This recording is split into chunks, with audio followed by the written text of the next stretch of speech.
Thanks for that, Em. Let's continue to talk the markets, but let's go stateside for a little bit of a spell. Thomas Hayes, friend of the show. He's also chairman and managing member of Great Hill Capital, joining us live from New York. Tom, thanks so much for being here. It's been an absolute chaotic last few weeks since you were last on. Just in terms of what we've been seeing in terms of the market activity, in terms of the month of September, what's your take on the action? Was it as bad as it gets in September now?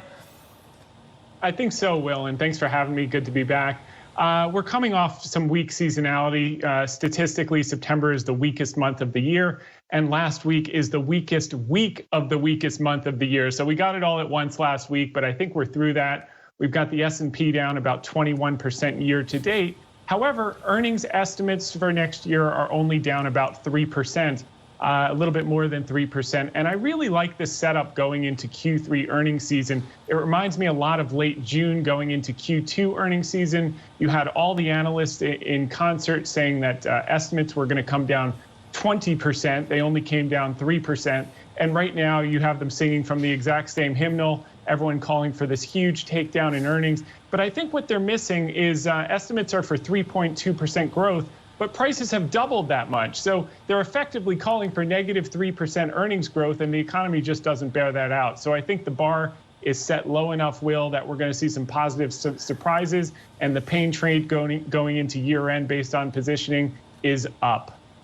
And this is what I wanted to ask you about, because I tend to agree with you when it does come to the prospect of upside surprises coming through. But how much do you think it could potentially get negatively offset by the guide coming through for the quarter following? Because if you're looking at the quarter following, if you're looking at what you were mentioning before with the 2023, do you think that that's where the potential downside will come? I think if you think in terms, I think what most analysts are missing here is the impact of the reset of prices higher. And most analysts haven't been through an inflationary period like this. I mean, I wasn't an analyst in the early 80s by any stretch of the imagination, but I have read a few history books.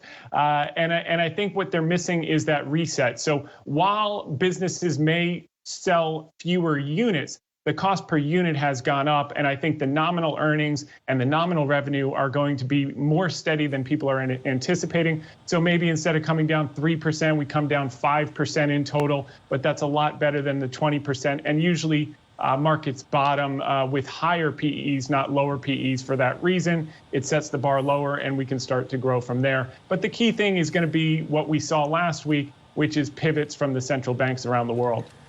Perfect, because just quickly before we get to talking some stocks, I wanted to ask you, does it, and I suppose this is probably the only word I can think of, does it scare you what the Fed is doing right now if they do stick to their guns? Because this appears to be an incredible bout of aggression. You've also got the quantitative tightening that has to pass through into the economy, that you could see a set of circumstances that if they don't pivot, that the markets could potentially collapse.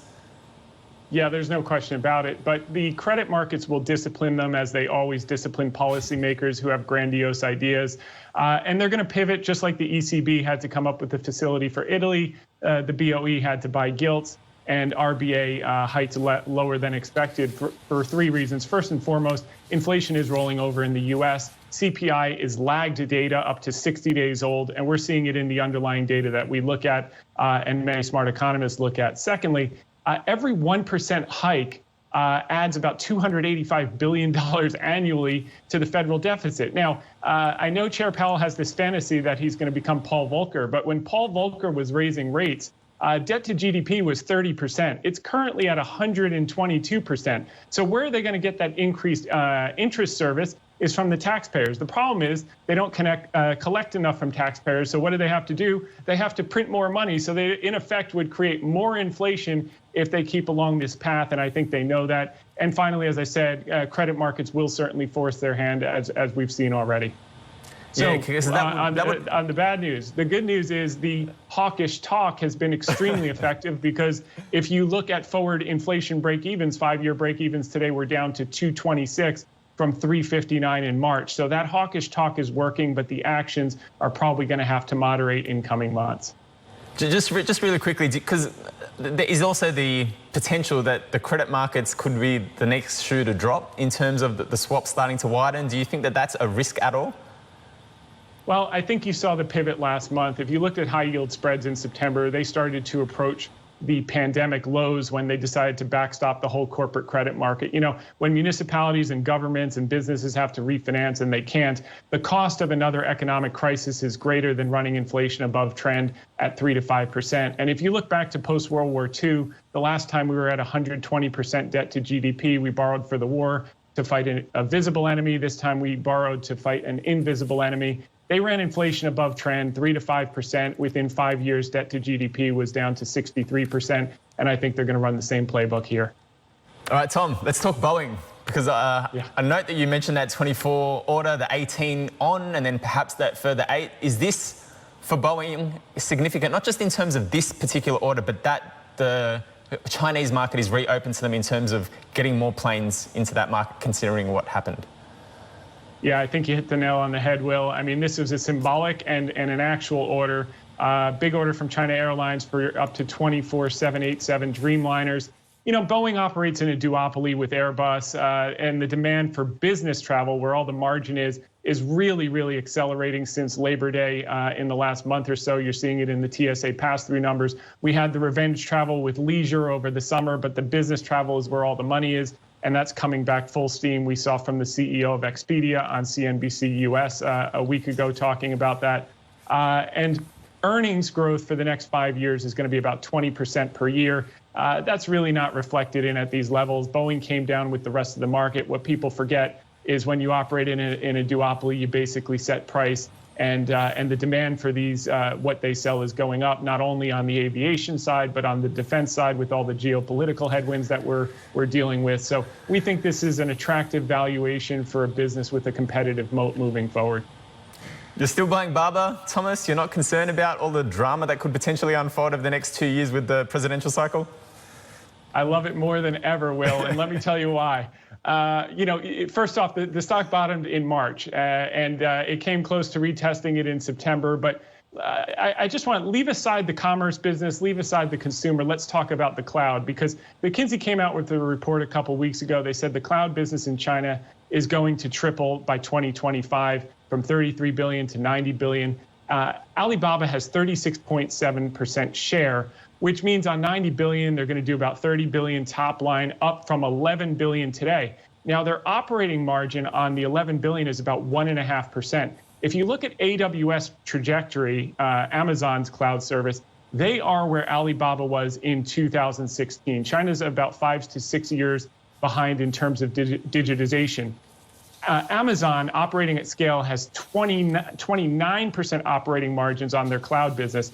So at 30 billion that Baba will do by 2025, that's another $10 billion in operating income that they don't have now. Put that in perspective, their peak operating income a year ago when the stock traded at 319 was $16 billion. You add another $10 billion to that, assuming the commerce business doesn't grow at all, that's 60% more operating income on a peak multiple. That puts it to 450, 500. You cut it in half, you're still looking at a $250 stock. And we like that outcome, considering it's trading in the mid-80s right now. And I think people are really underestimating that. Oh, and by the way, their international e-commerce business and China business is going to grow as the country reopens. And we're seeing signs of that in the reduced regulation in Macau. You're seeing the gaming stocks jump like crazy now that the zero COVID is kind of moderating. And I think we're going to see more of that in coming weeks after the China National Congress. That will help the consumption side of the business, which is not even priced into this upside. Tom, really quickly, just in terms of what you're avoiding, because we had a hedge fund manager on yesterday that was suggesting sell everything. Retail investors should just get out of these markets. In terms of a suggestion that you could give for investors to just think twice about it, is there any particular asset class, is there any particular stock that you'd be avoiding right now? I'm avoiding following the crowd and the peak pessimism. If you look at the cash positioning is the highest since the great financial crisis lows in March of 2009 and the pandemic lows in March of 2020. I'm always skeptical of people who come on after the market's down 25% and say the market's going to go down another 20%. And today and the day before, what you saw from those people is they got a short covering push here. It'll be fits and starts into year end, but I think the pain trade is higher. A lot of these people were shorting in the hole, and the economy just doesn't bear it out. The GDP this year is going to be, basically flat to slightly positive in the U.S. And I think that as we get through this, and I also think that people are underestimating the impact of all the stimulus that China's been doing since March, that now is going to be realized in the economy as they're opening. And we saw it in retail sales in China last month alone, and it's really just the beginning. So there are a lot of green shoots that people are underestimating, and I love the peak pessimism that you're seeing from some of the managers on your show. Well, it's an opportunity, isn't it, Tom? We're going to have to leave it there. Thank you so much for your time, and we'll speak very soon, I know. That was Thomas Hayes from Great Hill Capital. Streets